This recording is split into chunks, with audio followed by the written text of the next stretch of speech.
In this video, I present my proposal for how to reinvent higher education. Publications from Time, the New York Times, have been calling higher education, not in these words, those are my words, but America's most overrated product because their value is ever worsening, both in terms of amount of student growth and in terms of employability. Students and families are spending fortunes, and many students don't graduate. Over half don't graduate, even if given 6 years. And a major study came out this year out of the University of Chicago called Academically Adrift, and it found that almost half of students grew little or absolutely nothing from freshman through senior year in those critical writing skills, reading skills, critical thinking skills, etc. And even though the half or so that graduate, are many of which are not finding jobs other than what they could have done without a college degree. The problem, though, with all these criticisms, though I think they're very welcome as a starting place, is that they criticize, but they don't propose a solution, or they're very vague in their solutions. Here, I present a 6-point plan for higher education's reinvention. Number one, colleges should be required to post a report card on itself, audited by an outside entity.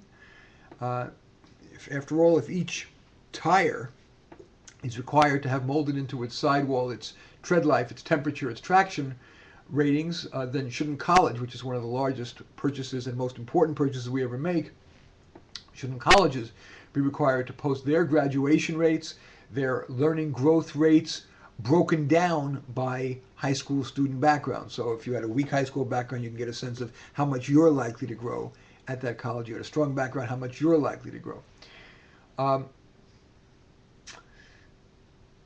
Should not also, for each major, should not colleges be required to report what percentage of graduates within the music major, within the journalism major, etc., are professionally employed within a year of graduation?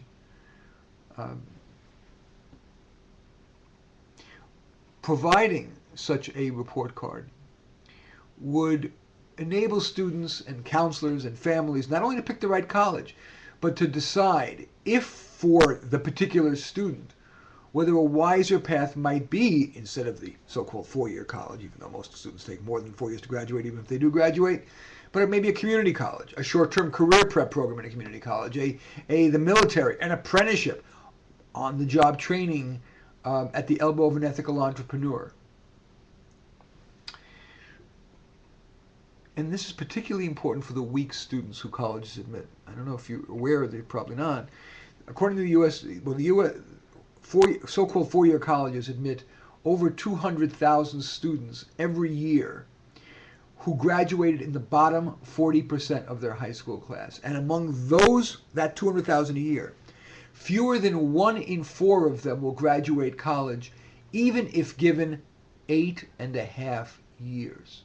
And of those who do graduate, most do so with a very low GPA and in a major that isn't going to inspire a lot of excitement from employers. They tend to major in sociology, physical education, art, and the like, not computer science, accounting, or engineering, which, for better or worse, is what employers are demanding these days, or most interested in paying a livable wage to.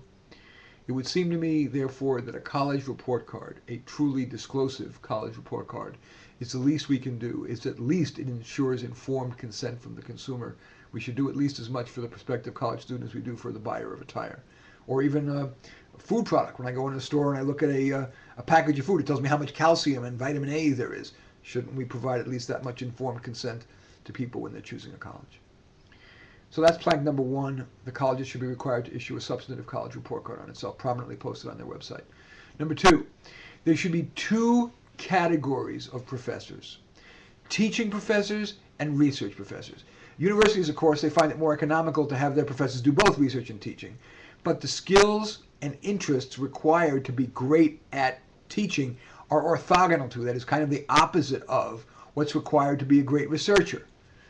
Teaching faculty should be selected and promoted on how well they are as transformative instructors, changing, really getting typical undergraduate students to understand in their gut the basics of critical thinking, of writing, of mathematical reasoning, not the arcana that research professors are typically interested in. Remember, research professors, their passion is arcana. They've deliberately opted out of the real world to study the little fine esoteric on the cutting edge of knowledge that is so abstruse that it is of little interest or relevance to most undergraduates. Number 3. So, number 2, there should be 2 categories of professors. Yes, research professors, but teaching professors, hired and promoted based on how well they can teach undergraduates. Not just teach, but transform the being, the thinking of undergraduates. Number 3. All existing teaching faculty should be required to successfully complete a teaching boot camp that would consist, at least in part, of master faculty, master teachers, videoing each participant in the act of teaching and providing them with individualized feedback. And any teaching faculty member who subsequently has got a year of student evaluations that average below, say, 4 out of a 5-point scale, 3.5 out of a 5-point scale, something like that, they should be required to successfully complete a remedial teaching boot camp. Critical. In almost every other profession, you have to pass a test of competency in what you're doing. But in teaching faculty, there's very little training on how to be a good teacher in going for when you're in a PhD program, and certainly there's little or no required training in how to be a great undergraduate teacher when you're hired as a faculty member. That's crazy and unfair to students. Number 4. So number 3 is, third plank is teaching boot camp required. Number 4. General education courses are the usually 10 or 15 courses that most colleges require all students to take to help ensure they get a well-rounded education. But in fact, most students view those simply as courses to get out of the way. Now, it is true that ideally life should be informed by the wisdom that is embedded in a good general education course and a good philosophy course and a good literature course. But in fact, while that's a nice ideal, most young people simply cannot be convinced of that.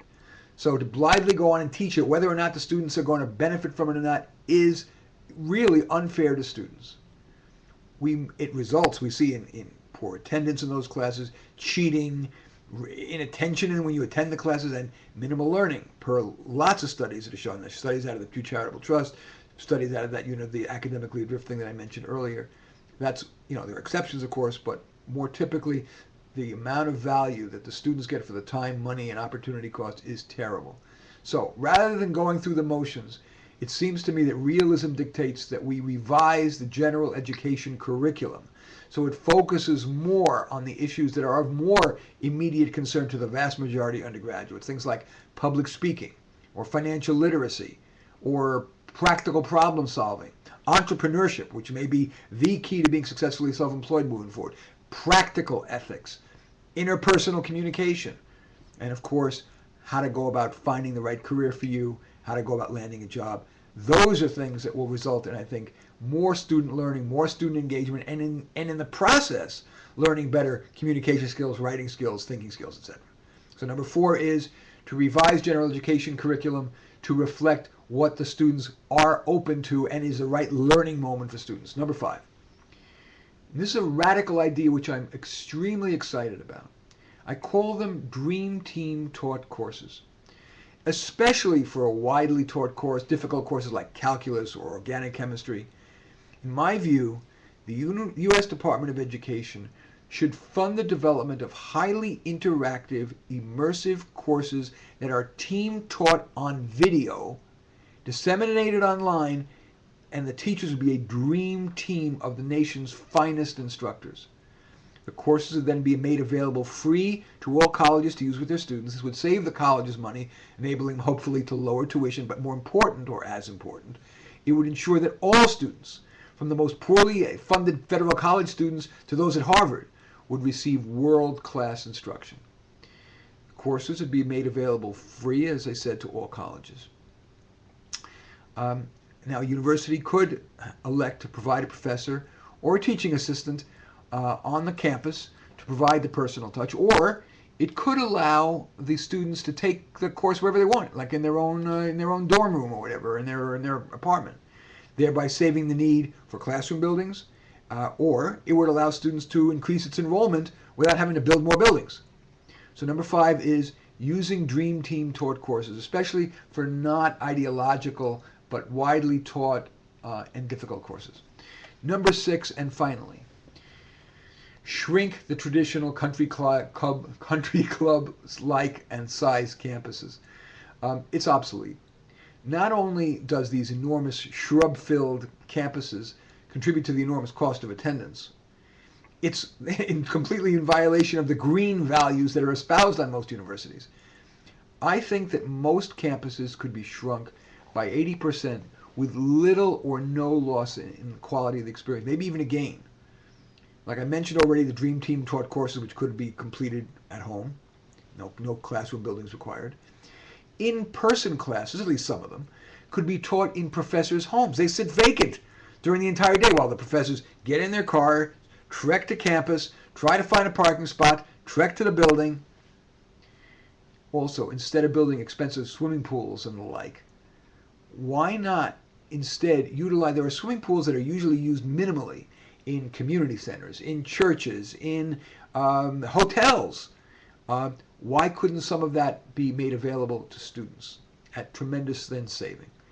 Campuses could be really quite compact. They could consist mainly of a streamlined administration building to accommodate a streamlined administration. They are so bloated right now.